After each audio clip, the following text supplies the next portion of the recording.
your Bible, the Voice of the Martyrs puts out. So every day it'll have a piece of the Old Testament, a piece of the New Testament, a piece of Psalms and Proverbs, and then it'll also have prayer prompts for persecuted Christians around the world.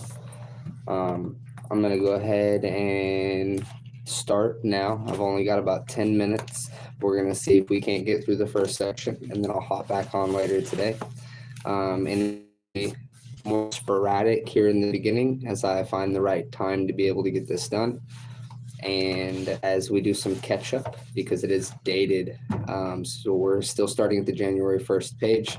However, now it is February 4th. So good morning, and let's read. Genesis 1 through 2:25. In the beginning, God created the heavens and the earth.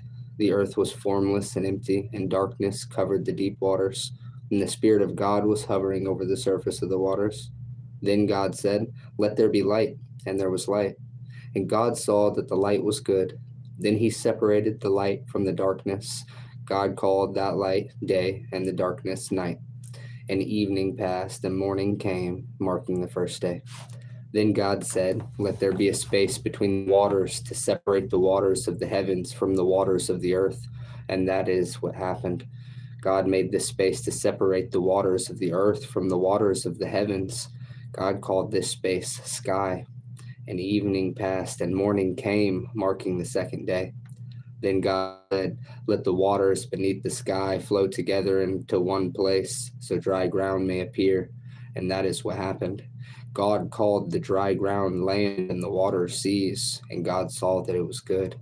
Then God said, "Let the land sprout with vegetation, every sort of seed-bearing plant and trees that grow seed-bearing fruit.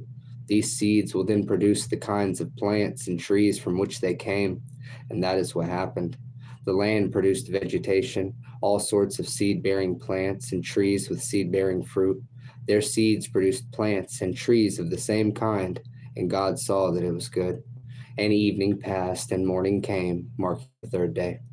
Then God said, "Let lights appear in the sky to separate the day from the night. Let them be signs to the seasons, days, and years. Let these lights in the sky shine down on the earth." And that is what happened.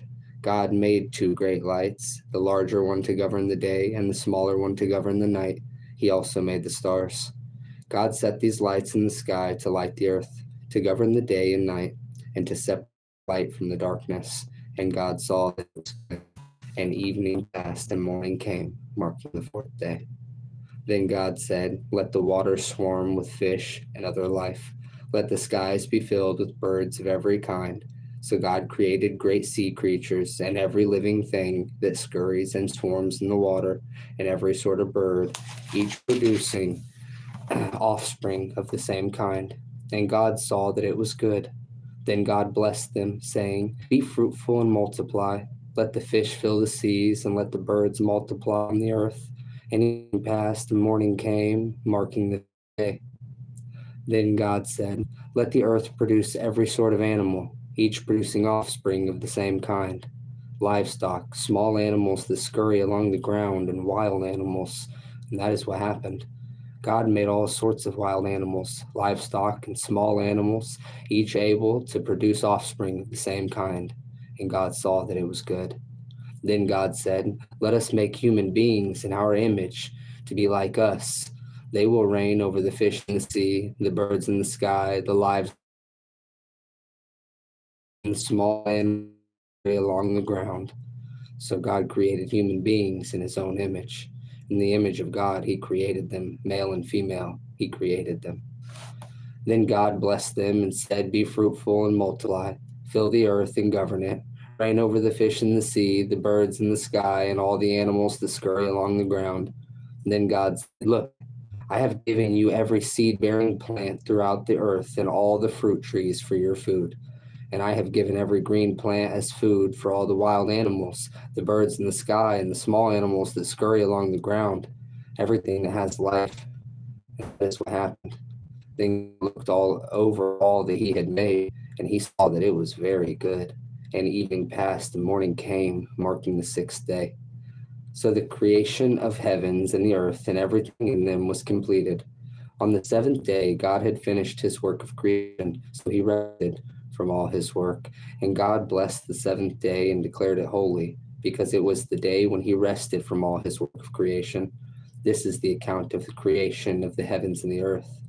When the Lord God made the earth and the heavens, wild plants or grains were growing on the earth, for the Lord God had not yet sent rain to water the earth, and there were no people to cultivate the soil.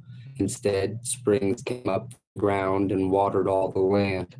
Then the Lord God formed the man from the dust of the ground. He breathed the breath of life into the man's nostrils and became a living person. Then the Lord God planted a garden in Eden in the east, and there he placed the man he had made. The Lord God made all sorts of trees grow up from the ground, trees that were beautiful and that produced delicious fruit. In the middle of the garden, he placed the tree of life and the tree of the knowledge of good and evil. A river flowed from the land of Eden, watering the garden and then dividing into 4 branches. The first branch, called the Pishon, flowed around the entire land of Havilah, where gold is found. The gold of that land is exceptionally pure. Aromatic resin and onyx stone are also found there. The second branch, called the Gihon, flowed around the entire land of Cush. The third branch, called the Tigris, flowed east of the land of Asher. The fourth branch is the Euphrates. The Lord God placed the man in the Garden of Eden to tend and watch over it. But the Lord God warned him, "You may freely eat of the fruit of every tree in the garden, except the tree of knowledge of good and evil. If you eat its fruit, you are sure to die."